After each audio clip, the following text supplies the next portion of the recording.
You're a pole dancer and you know how to do plow to bridge, but do you know if you're threading the top leg or the bottom leg when you transition? If you've never thought about it, take a look at this. All right, so now we're gonna learn what happens when you thread the top leg versus the bottom leg and how that changes the final effect of your plow to bridge. So we pull back here into our plow shape. Now if I roll away from you, which I typically would, we're gonna do a top threading leg. So if I shift away from you, my right shoulder, my rear shoulder, and my rear foot stay planted. And as I transition through this shape, I'm pivoting on the shoulder, but the top leg is going to sweep around and behind and pushes me up into my bridge. And you'll also notice that I stay parallel to front the entire time. Let me do that from the other side just so you can see a rear view.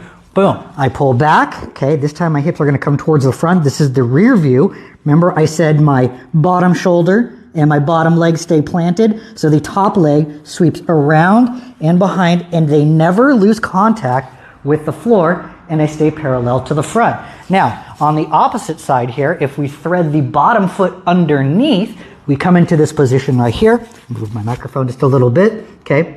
I'm going to roll towards the back of the room, but this time it is going to be my bottom shoulder and my top leg that stay planted, and the bottom leg comes underneath. I still pivot, but now you can see my orientation is more offset towards the front of the room. Let me do that again, okay? Opposite side. This time I'm gonna roll towards the back of the room.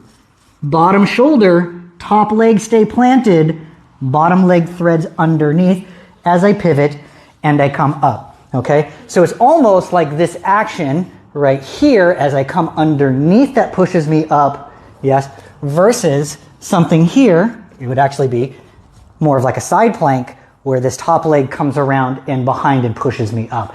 It's important to understand the difference and also note that one foot and one shoulder should stay planted on the ground the whole time. You'll be pivoting on the shoulder as you transition while one leg sweeps around, okay?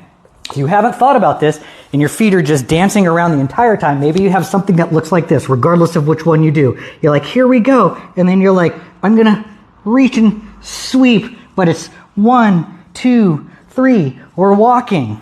No, minimize the amount of steps that you have as you transition through this shape right here.